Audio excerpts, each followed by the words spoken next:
Hi guys, this is Josh for Muckcast, presented by Gecko Gaming. So, coming to you on August 26th about the gameplay is what we're going to be talking about.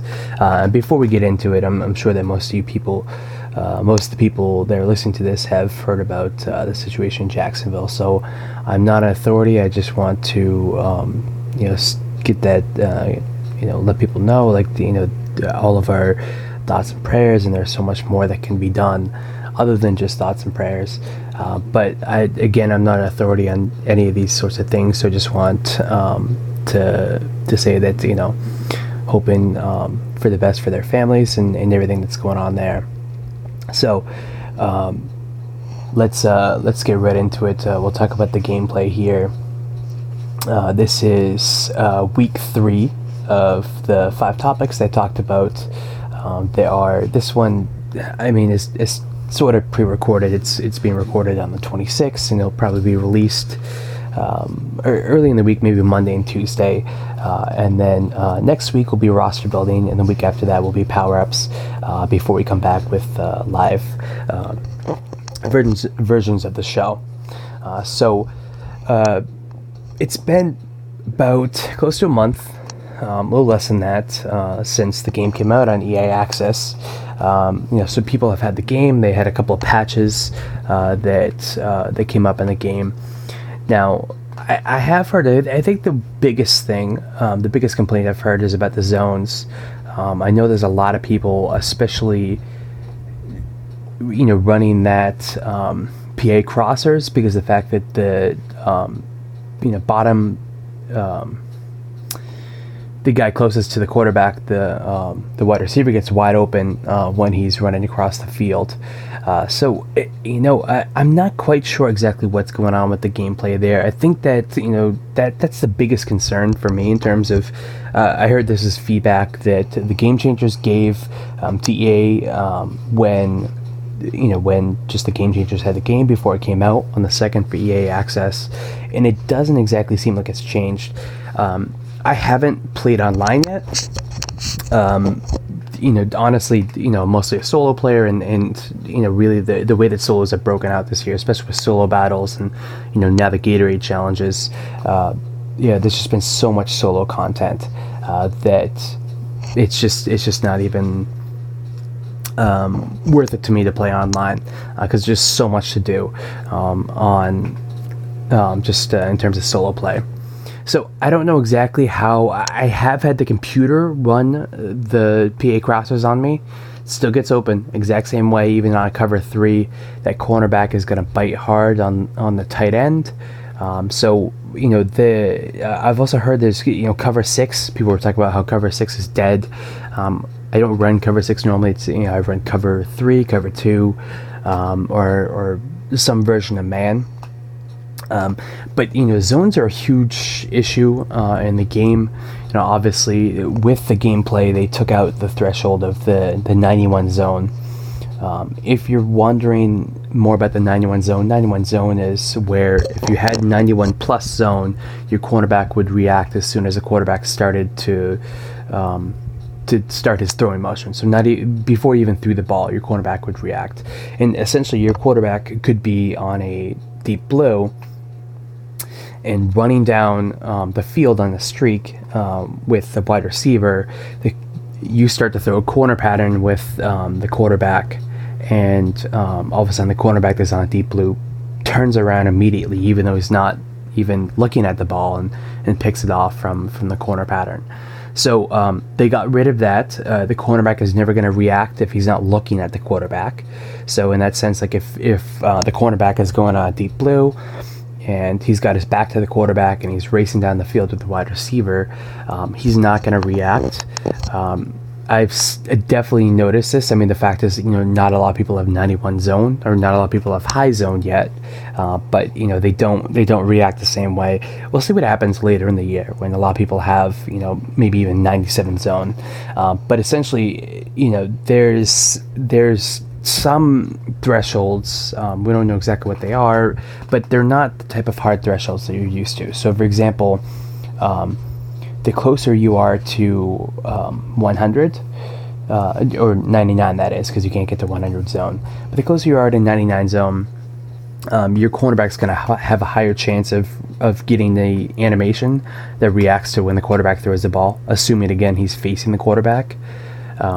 And, so for example, your cornerback might have 81 zone. And so he's going to, like, one play he may, react to as the quarterback is cocking to throw the ball. But you almost, you may never see it again like that in the game. But if you have a cornerback that has 89, you may see it 2 or 3 times a game, where he's breaking on the ball as the quarterback is starting his throwing motion.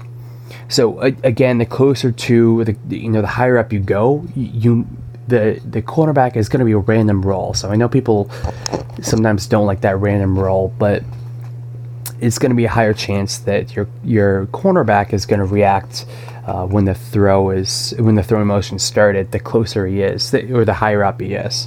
So you may see the animation with a 69 overall zone, but you're not going to see it for the rest of the game. Essentially, it's not going to happen. As where if you have a 92 zone, you got to be careful. It might happen a couple times a game. So I think the thing about the gameplay is running is obviously stunted in terms of the way that people like to run. I myself have also, same as just about everyone else, as soon as you get the ball, you hit the turbo and you try and accelerate through the hole. Now, I know there was a lot going around about the fact that last year, as soon as you hit turbo, behind the line of scrimmage, everyone comes off their blocks. So, when you're running past the line of scrimmage and the defensive tackle is being blocked, you hit turbo, all of a sudden he comes off his block and tackles you. So it's like, why is he coming off his block? Well, it's because of the fact that you're hitting turbo behind the line of scrimmage.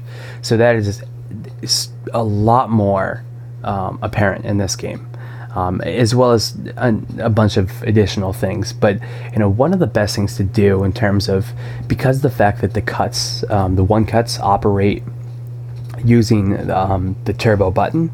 The best thing to do, especially when you're going through the line of scrimmage, is to hold the right bumper. I found, I know a lot of people used to complain about fumbles in the past couple of years, and I really don't fumble that much, and mostly that's because I hold right bumper when I know I'm about to take contact. It works really well. Even if you're on, I'm almost never on aggressive, but even if you're not on conservative, it works really well, just to cover up the ball. And it is, as a natural reaction, if you're going to hit the right trigger or the right bumper, or R1 or R2 on the PlayStation, if you're going to hit one of those anyway, with your finger, you might as well hit the right bumper. That's going to cover up the ball. Of course, if there's a linebacker that just randomly comes and you don't see him coming, it allows you to fumble less. But it makes it so that you don't get quite as many block sheds as you're going through the line of scrimmage. And it also allows you to, when you are going to make that cut, you cannot be holding turbo when you make the cut. So you need to, if you're holding turbo and you want to make a cut, you need to come off the trigger and then press which way you want to go as you're pressing turbo again. So I think it's really going to benefit the fact that running through the line of scrimmage with holding the right bumper is really going to benefit a lot of people. I know for me, whenever I happen to do it, still conditioning myself to do it, whenever I happen to do it, I seem to get better runs. The exception being solo battles, and I don't know how that's going to be fixed, because now I've started to get a few good runs in solo battles, and the only way I can say is, I think a lot of people tend to run out of the shotgun. Does not work well, the shotgun. The pulling guard, the inside zone does not work well in the shotgun. So I think that's what people are used to, holding down the right trigger, using inside zone and trying to cut it outside, or trying to cut in between the left tackle and the left guard. does not, like, you're gonna get stuffed every single time in solo battles. And I think there's a reason for that, and it's not really the way you typically run anyway. It's like, if you think about it, like, if you were to run into 5 offensive linemen and however many defensive tackles and linebackers be on there, you wouldn't run in full speed. You're going to be going 75% or so, trying to figure out where the hole is, trying to figure out how to wedge yourself through. So it makes sense. That's not really the way you run, and I don't know exactly when you're holding when you hold the trigger and you run in a different, like, if you change directions, you start to really slow down. But if you're not holding the trigger compared to when you're holding the trigger, I don't know that there's a huge difference. It's enough of a difference that you won't get caught if you're holding the trigger and you're in the open field. But when you're going through the line of scrimmage, I don't think it's a huge difference, because of the fact that you're going to be moving the joystick. So I think that running is something that we might want to check on later on in the year, and see if it's improved, see if all of us have adjusted to the way that Madden has put the mechanics in the game with this new real motion. So yeah, in terms of the real motion, this is something especially that affects crossing routes. When you catch the ball, if you catch it with a tight end that has no agility, the first thing you typically do on a crossing route, especially if you're doing a drag, is you hit the joystick up to go up the field and hit the turbo button, and you do not turn on a dime this year. In past years it's hasn't been quite on a dime, but you at least are able to turn up the field. If you have a tight end that does not have a lot of, let's say, like a Dwayne Allen, or someone that's big that doesn't have a lot of agility, so maybe not like a Jordan Reed, because he's got some agility, or Delaney Walker, but if you have a guy that's a big, massive tight end, he's not going to, even Gronk, he's not going to cut up the field the same way that you're used to. Now, a guy like Antonio Brown or Edelman or someone, is going to be able to get that quick burst. The one thing that I've noticed is that if you try and do it immediately, it's going to be a lot tougher. You might need to take 1 or 2 steps, especially on like if you put them on a slant. If you want to cut it up so that you get past the cornerback and hopefully past the safeties, it really makes a difference how quickly you're making that cut, because you wait that 1 extra step. I've seen Edelman just like plant his foot in the ground and just shoot up the field, but at the same time, sometimes I've seen him go into this animation where he kind of stops to try and cut up, and of course he's caught at that point. Of course he's going to be tackled. So I think the gameplay it's been good. The real player motion, I think, is something that is helpful for the game, and it's something that's people talk about the skill gap. I definitely think it's going to be part of the skill gap. You will see players separate in terms of what they're able to do, and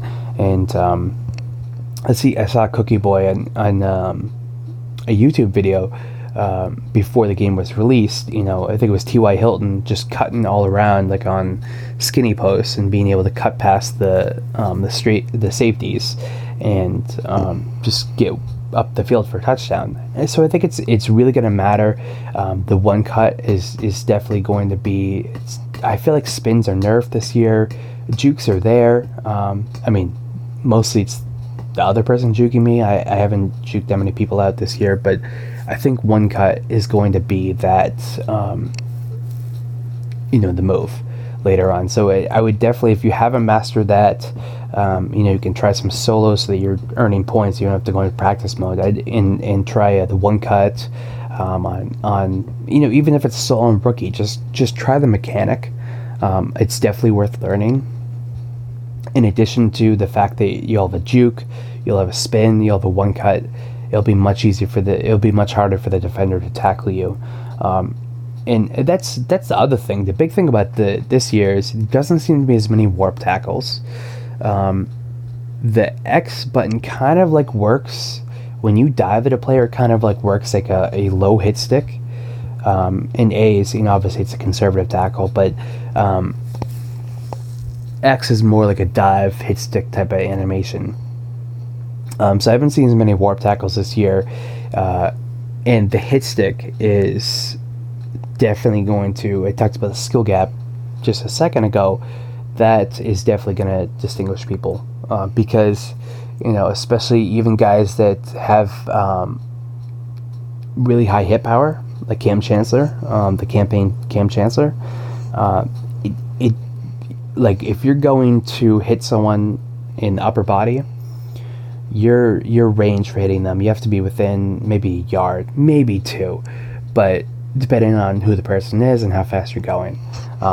But you cannot hit them from last year. It used to be, you could press that thing when you're 5 yards away, and your player would almost like wait for the animation until he was like within 2 yards. Your guy, especially if you're doing a hit stick animation where it's the upper body,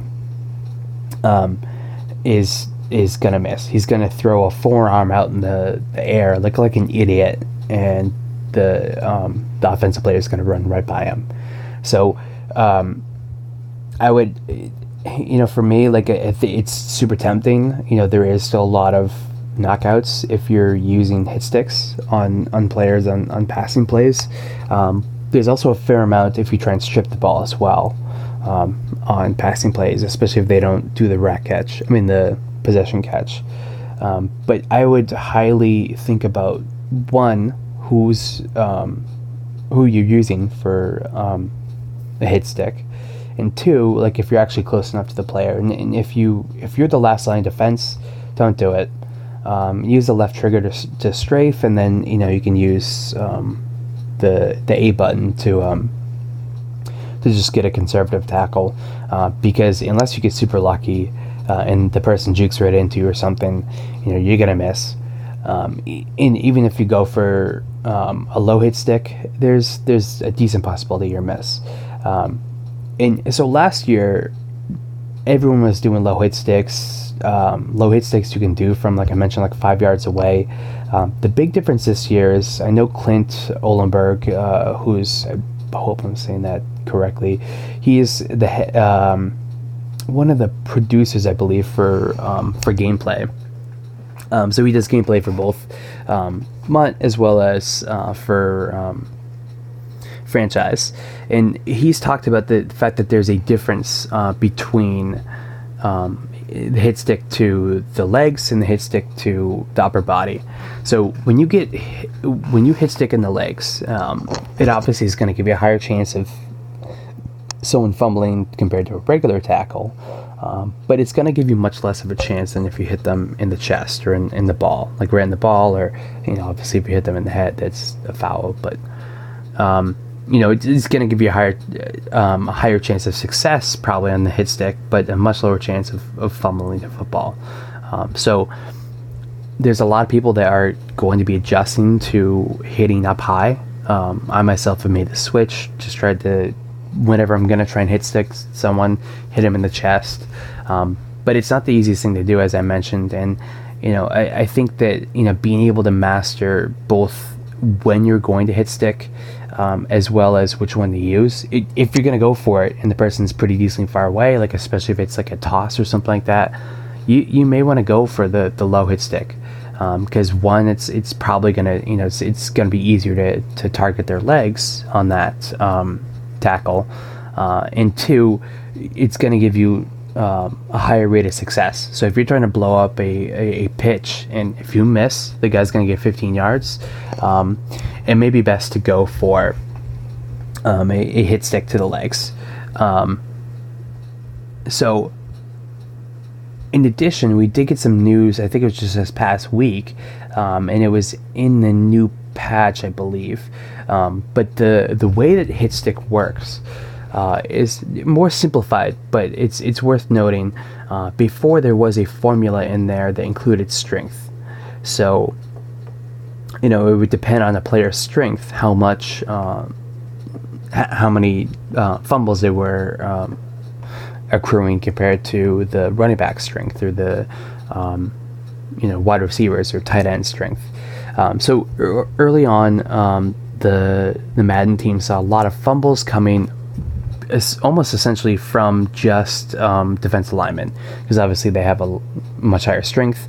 The way that they nerfed the blocking for cornerbacks at the beginning of this year, cornerbacks almost have no strength. And that makes sense. You're not going to see that many fumbles from a cornerback, but when you're going up against a running back, it's not like a defensive tackle should have that many more fumbles than, let's say, a strong safety, especially if he's coming down using his speed to be able to try and force that fumble. So they took strength out of the matchup, and it goes the hit power versus break tackle. And there's a lot more. I noticed after this patch, there's a lot more players bouncing off hit sticks. So the player lands the hit stick, but depending on, let's say, like you have a guy like I don't know, like Eric Weddle's kind of small. I know he does have a lot of hit power, but you have a guy that's doesn't have a lot of weight. He's not, let's say he doesn't have that much hit power, and you have a running back like Leonard Fournette. So you might have that safety like coming up to make a hit sticking Leonard Fournette, and Fournette kind of just like bounces backwards but stays on his feet, or bounces sideways, or whatever it might be, and sort of regains his balance without having to do that animation to stumble recover. But I've started to see a lot more of that after the patch. So before, typically what you see is, there's a lot of players that if you land the hit stick, you may not get the fumble, but since you landed it, you pretty much get the tackle, especially if you hit them high. But started to see a lot more players just bouncing off these hit sticks. So not only are you not causing fumbles, but the guy is breaking the tackle.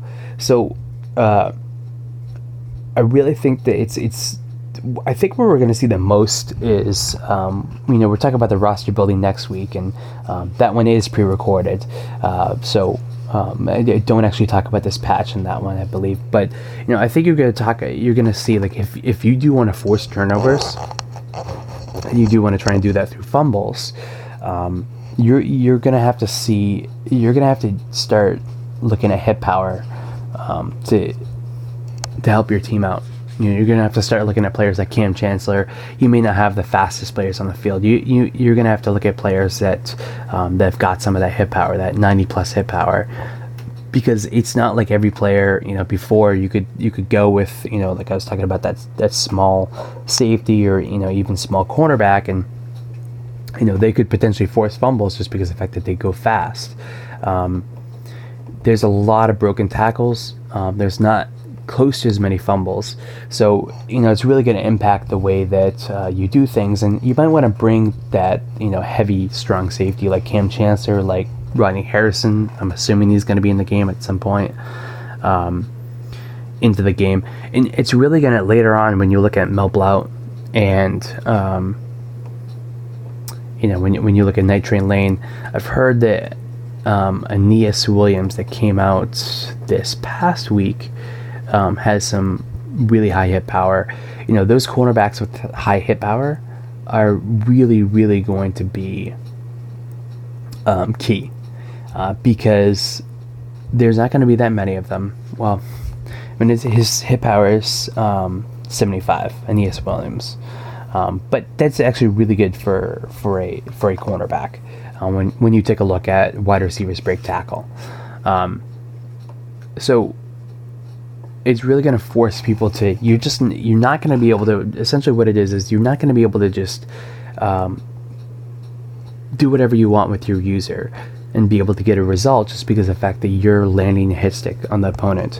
If you're landing a hit stick with a guy that doesn't have any hit power, he's got maybe 70 hit power, and it's on a running back that's got 80 break tackle, it's not going to matter. It's not going to matter at all. If you line it up, if you take the right angle, if you time it perfectly and hit stick, the running back is more than likely going to bounce off that cornerback or that safety and just continue on down the field, or at least get stumble backwards and be able to try and make a bigger play.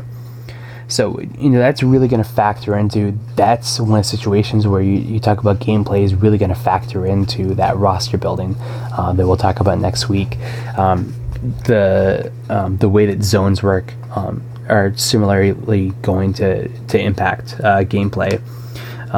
One of the other things is I've noticed in terms of statistics and roster building that have affected gameplay is that throw under pressure. So the break sack is just that's very tough to tell exactly how that rating is going to work. I assume that Ben Roethlisberger and Cam Newton are going to break a lot more sacks. I haven't used either one of them, so I can't really say for sure. Or like a Russell Wilson, but in terms of that throw under pressure, that really does matter. When you got that and when you get that signal down at the bottom, said bullet pass in the past or lob pass or whatever it might be, you get the exact same thing this year with the throw under pressure. And man, like the quarterbacks will throw high, a lot. They'll throw high all the time. Not all the time, but you can really see it impacted when you get that throw under pressure animation. And in terms of how you structure your team, a guy like, for example, so that Journey Carson Wentz, I know there's a lot of people afraid it's a grind. That Journey Carson Wentz is, he's got 78 speed. He's got his throw power is 90. They're actually short, 89, medium 85, deep is 81. That's better than Brady. Throwing the runs 89. His break sack is actually 89, so you'll be able to get a lot of break sacks with him as well. But his throw under pressure is 72. So especially if you're talking about a lot of people have noted that especially in the solo battles, and I'm sure online is the same way as well, that there's a lot more pressure from just 4 rushers, whether it's down linemen or whatever it is. That's really going to affect the way that a guy like Carson Wentz throws. So it's nice that he's able to do play actions, 89. He's able to do really everything. Like everything is exactly what you'd want. He's got almost 80 speed for a quarterback, 83 acceleration.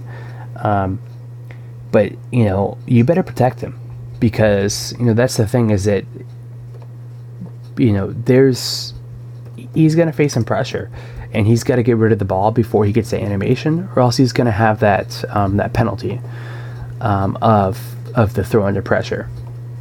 As we might get a quarterback like Tom Brady, and his throw under pressure is 90. So we don't know exactly how this throw under pressure works. As I mentioned, it definitely does affect the way that throws are the way the throws go. But the same way that throwing the run, we're not quite sure how it works. So like someone like Mike Vick actually is better throwing the run than like long accuracy. So is it better to be on the run with Vick when you throw a streak, or is it better if he has 97 throwing the run, is he going to get 97% of his accuracy of his let's say 83 throw accuracy deep? So I don't know exactly how this, I'm assuming that this throw under pressure statistic works the same way. So if someone like Brady is going to get 90% of his accuracy if he's under pressure, or however it works, but Wentz is going to get 73 or 72, I forget what it is, percent of his accuracy when he's under pressure, which really cuts down on what his accuracy is going to be if he's throwing under pressure. You take a look at some of these other quarterbacks. like a Drew Brees. So Drew Brees also has 90 throw under pressure. But actually, just looking at it now, he's only going for 50K. He's 86 quarterback. His throw accuracy deep is 77, so it's it's worse than Wentz's throwing the run 77. But at the same time, if you're under pressure, and guys like Brady, Drew Brees are not going to break the sack. But at the same time, if they're getting rid of the ball as the rush is coming, they're going to make the throw almost as if they weren't under pressure. So that's something to really think about, and especially the way that the way that the zones work this year, where the person's not breaking on the ball right when you throw it. You're going to have an opportunity to complete some passes if you're under pressure, but only if you have a good quarterback, because let's say that cornerback doesn't react and go towards the ball, and he's behind your wide receiver, so he's not reacting quick enough to jump the route. You throw it over the wide receiver, the cornerback or the safety standing in perfect position to pick it off. So I know most people are familiar with the way that typically when you're under pressure you throw high, and especially on those in routes or anything that's in front of the safeties is just going to sail over towards the safeties and allow them to pick it off. So I would say that they did the way that the gameplay is this year. There's a few different things that are different, slight things I think are going to make a big difference, like that throw under pressure, like the way that cornerbacks and safeties and linebackers as well react to zones, the way that the run is done, and those that are able to master it early on compared to those that are able to those that are not able to master it and just stuck in last year's running mode. That's really going to make the difference about a month or two, and you'll see those players, of course everyone, I assume most people will pick it up by the end of the year, but you're really going to see those players that separate themselves in the first couple months really be able to master these things. The running, you got to have a balanced offense, so running is going to be huge. The zones, you don't get off blocks that well at all, so I didn't talk about this that much at all, but if you have a user that has let's say 64 block shed, he's not getting off a block. So you really got to be in the right position. And I think that people have been in EA's ear trying to get them to increase the skill gap, the quote unquote skill gap. So that would be anything that such as the hit stick, where you have to land a good hit stick, and you can't be 5 yards away. Everyone can do it from 5 yards away. That skill gap's going to go up, where you're going to see people that are only good at it be able to accomplish it. And I think the same thing is going to be true with the throwing and being able to protect your quarterback. I know that's obviously been important in the past, but it's going to be huge because of that throw under pressure rating. You're really going to have to be sitting in the correct zone. They took away the fact that you could hold Y last year. This year, it doesn't seem like the linebackers are quite as responsive. So you really have to be on when you're pressing Y. You can't be pressing at the last second. So I think that it's really going to increase the skill gap. You'll see a lot of people really really pull away from the pack if they're able to master the running game, if they're able to master zones and using on defense, whether it's against the run or it's against the pass, and then roster building. I mean, being able to figure out what your identity is and going after it, really helps. I mean, you can go and go ahead and get that Carson Wentz. You just need to protect him. So that's really up to you. You could do a lot of bootlegs, or you could be able to roll out and run with Carson Wentz. That's absolutely fine. He's a very viable option. But what I'm saying is just in terms of those three: the roster building, the usering on defense, and the running are really going to be huge. When I get back to the live shows, we'll definitely talk about some gameplay and how it's been in the past month. I won't really have played that much since then, but I think for right now, it's been I'm cautiously optimistic about the way it's gone. So really excited about that. Again, this is going to be, this is sort of a live, not a pre-recorded one. It's going to come out Monday or Tuesday for you guys. I'm recording it on Sunday night. But the next week is going to be roster building. And the week after that, it's going to be power-ups. So definitely like the video, give a 5-star review, or give it 5 stars, and then also give a review. That's really, really helpful in iTunes, as well as subscribing so that you can get new content. You can subscribe on iTunes. I'm not on Stitcher or TuneIn right now, and I think Spotify rejects about 97% of applications, so don't look for me there in the near future. But you can also listen to it on YouTube as well. So you can also subscribe. The channel is Gecko Gaming on YouTube, so it's GECKO Gaming. You should be able to. I know there's a bunch of Gecko Gamings, but I'll leave my email in the description as well. So it's geckogaming06@gmail.com, and we will do some questions next week when I come back. Again, next week is roster building. The week after that is power ups. And when I come back, we will do some user questions. So definitely submit your questions over there. If you do have questions about the gameplay, we'll talk about that. And if it's changed over the next couple weeks, we'll talk about that. So thanks again, guys. And I will talk to you soon.